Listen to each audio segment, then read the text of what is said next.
Conosco para comentar essa reestruturação dos Correios, Beni Fardi, especialista em reestruturação empresarial. Boa noite, obrigado pela entrevista. Boa noite, Felipe. Boa noite a todos que nos acompanham. É coerente o que disse o presidente dos Correios, Emanuel Rondon?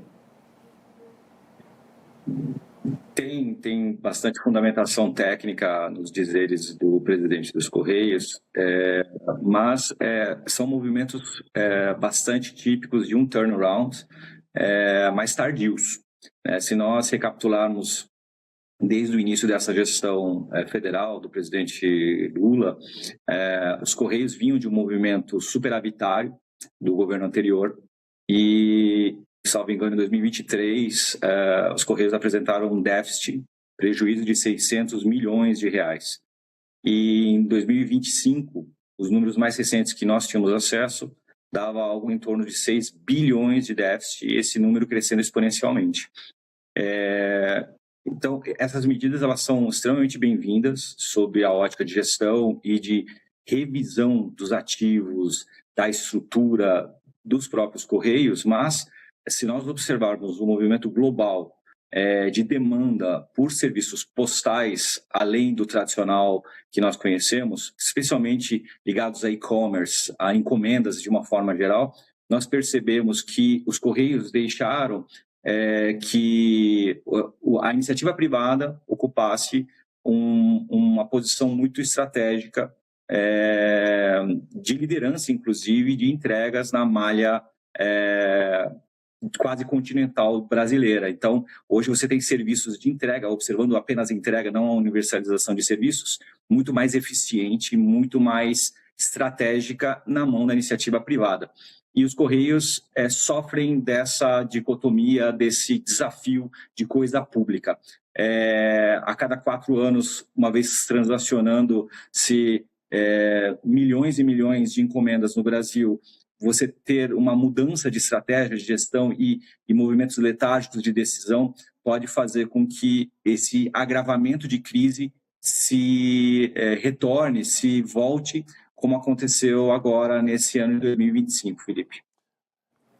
Em 2025/2026, justifica ter uma estatal como os Correios competindo com iniciativa privada que vai muito bem e consegue, com a sua capilaridade, com a sua logística, entregar produtos com rapidez, segurança, eficiência, numa velocidade muito maior que a dos Correios? É o momento de se contratar um empréstimo de 12 bilhões para tentar recuperar uma empresa que já está com um prejuízo grande? Essa é uma pergunta cuja resposta parece muito simples, Felipe, muito óbvia. Não. Se nós relembrarmos a gestão do presidente Temer, que foi uma gestão muito rápida, ele sanitizou muito da coisa pública brasileira e entregou para a gestão do governo Bolsonaro uma estrutura muito pronta para privatizações. Tanto é que havia uma estrutura, uma secretaria de desestatização.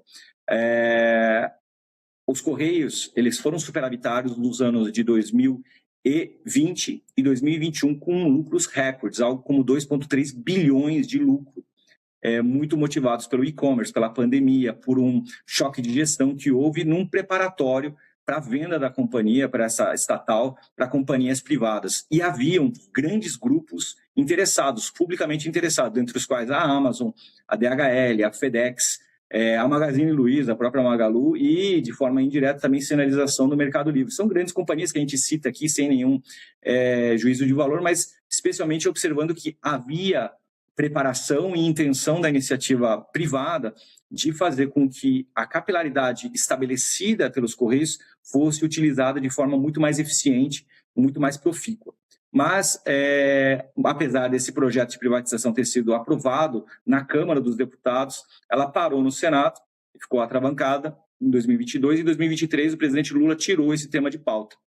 E aí a crise se agrava. A gente percebe que esse empréstimo de 12 bilhões de reais, ele, de certa forma, coloca um pouco de panos quentes sobre o problema, mas não resolve o problema.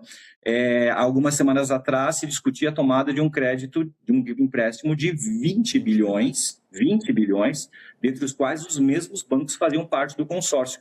E é importante, Felipe, só ressaltar, talvez quem nos acompanha não saiba disso, mas a garantia desse empréstimo, o lastro desse empréstimo, são títulos do Tesouro. Somos nós. Ou seja, somos nós. Quem está pagando? A garantia sou eu. Quem está pagando, quem está garantindo o pagamento dos Correios são os cidadãos brasileiros, é o imposto do brasileiro. Então, o que eu quero só reforçar aqui o presidente dos Correios, na entrevista de hoje, inclusive, reforçou que os 12 bilhões não serão suficientes, ele precisará buscar mais 8 bilhões no ano que vem, e isso totaliza os 20 que se vinha discutindo, salvo engano, havia sido pré-aprovado, mas a taxa do custo ficou um pouco acima do que o Tesouro permitiria, foi fechado em 115% do CDI, salvo engano, 15 anos de pagamento com 3 anos de carência. Professor, ninguém está nos ouvindo, ninguém está nos vendo, só nós dois aqui, cá entre nós. Não dá para acreditar que uma estatal brasileira, com esses números de prejuízos, precisando de 12 bi hoje, já anunciando 8 bi para o ano que vem, vai pagar tudo isso, né? Vai estabilizar. Se fosse uma empresa privada, a gente ia falar, está caminhando, né, para falência, né, e já deveria até estar falida. O senhor que é especialista, olha, deveria... Privatização, a gente sabe que o governo Lula não vai fazer, e o Congresso também, eu vou lhe dizer o seguinte, por mais direita que sejam alguns, quando falam em privatização, ninguém gosta de perder a agência do Correio na cidadezinha tal, o amigo do Correio que vai ter que pegar e pensar em pedir demissão voluntária. A gente sabe como é que é o brasileiro, parlamentar brasileiro. Tem alguma outra solução, alguma outra opção? Aqui é importante fazer uma ressalva, Felipe, que os Correios eles cumprem um papel fundamental na universalização de serviços no país. O Brasil é um país continental, então nós precisamos de serviços públicos ou privados ou consorciados que cubram a territorialidade dessa nossa nação continental. Agora, esse passo que está sendo dado com características claras de turnaround, PDV de 15 mil funcionários, fechamento de até 1.000 agências, venda de imóveis, revisão de benefícios, é um movimento claro de tentativa de estancar a sangria, mas o choque de gestão necessário é duvidoso que haja para que se eficientize essa estatal importantíssima brasileira, de tal forma a competir frente a frente à iniciativa privada. O que está acontecendo, Felipe, e isso é muito importante também ressalvar, o filé mignon da logística brasileira está ficando com a iniciativa privada por uma questão de oferta e demanda. Naturalmente, a iniciativa privada é muito mais rápida, muito mais eficiente, ela é pró-negócio, então ela é pró-consumidor, pró-cliente, e ela consegue chegar aos 4 cantos do Brasil de forma muito mais rápida. Se a gente vai fazer uma compra hoje online, é muito comum você perceber lá as opções de entrega. Os Correios normalmente são os que demoram mais dias para entregar a sua encomenda, e você acaba involuntariamente optando por outras alternativas mais rápidas, porque você quer a sua encomenda mais rápido. O que eu quero dizer os Correios ficaram com os serviços que dão mais trabalho de universalização de soluções aos 4 cantos do Brasil, mas ficaram com menos market share daquilo que é lucrativo.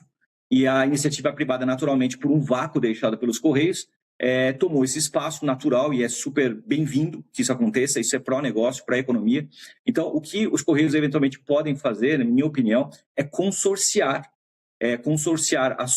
essa sobreposição de malha logística, ser consorciada com a coisa pública através de PPPs, enfim, formas inúmeras existem para fazer isso. Agora, precisa haver vontade política, como você muito bem disse. É um ano eleitoral, então eu não acredito que isso vai ser mexido já, independentemente de quem ganha a eleição. 27 deve ser um ano desafiador, então nós temos aí 2 anos temerários pela frente em que talvez não se toque nesse assunto. Parcerias público-privadas podem ser uma saída, mas eu continuo confiante, assim como aconteceu no final da década de 90, quando a Telebrás foi privatizada e grandes teles universalizaram, democratizaram o acesso à telefonia móvel no Brasil, que o mesmo caminho deva acontecer com os Correios pelo bem da nação brasileira. Boa lembrança. Deixa só para a gente pegar até uma ideia. Hoje o Correio já trabalha com franquias. A ampliação dessas franquias, aí sim, consorciado, para usar o seu termo, né, com qualquer uma das empresas já citadas aqui, Amazon, Mercado Livre, Magalu, seria uma alternativa? Quer dizer, poderia se ganhar velocidade, porque franquia já está no escopo do Correio. Repassar através de franquia, será que haveria um interesse dessas grandes corporações, né, em um esquema assim? Porque, afinal de contas, já existe isso, né? O Correio já libera para a iniciativa privada essa forma de trabalho. Eu acredito que sim. O grande desafio é a segurança jurídica, Felipe. Se houver segurança jurídica, se houver eficiência nesse enlace público-privado, eu não tenho dúvida que essas grandes companhias têm muito interesse em consorciar a operação logística no Brasil, uma vez que é humanamente impossível você ter um oligopólio operando no Brasil em termos logísticos. Você precisa de multiplicidade, você precisa de uma operação muito pulverizada. Então, PPPs regionais podem fazer sentido, esse modelo de franquias que o Correio adota pode fazer muito sentido, mas precisa haver segurança jurídica, precisa haver uma visão de Estado e não uma visão de governo que dê segurança para que a iniciativa privada possa ocupar esse espaço. Lembrando que a sobreposição de malha logística ela é danosa para os Correios, uma vez que ela acaba não tendo essa comunicação fluida com a iniciativa privada. Então, se abrir a iniciativa privada é muito benéfico e pode fazer muito sentido, sim. Eu concordo com o seu ponto de vista. Deixei de lhe perguntar algo que seja relevante nessa questão, que, pela sua experiência, seja importante a gente colocar para os ouvintes da Rede Bandeirantes de Rádio, para os assinantes da Band News TV sobre o assunto. Tem algum ponto que a gente deixou de abordar aí? Eu acredito que a gente precise voltar a ter olhos para aquilo que é importante para o Brasil em termos de manutenção do que o Estado deveria colocar à mão. Eu sou um defensor do Estado mínimo e do livre mercado. Então, essa é uma visão muito pessoal e eu acredito nela porque é um modelo vencedor em grandes nações desenvolvidas. Então, eu acredito que em os Correios, rumando para esse caminho, há de haver sucesso, tanto na gestão macro quanto na gestão local das unidades. É importante dizer que é uma instituição empregadora de dezenas de milhares de colaboradores em todo o Brasil.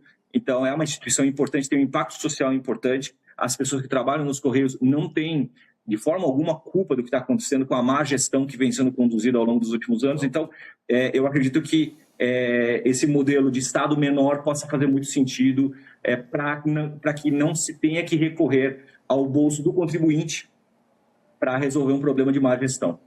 Eu torço por isso, porque afinal de contas a parte mais sensível do nosso corpo humano é o bolso, e o nosso bolso já está cheio de tributos e outros prejuízos dados pelos governos, né? Mas nesse caso em especial aí pelo governo federal. Obrigado ao senhor, até a próxima. Obrigado, até a próxima.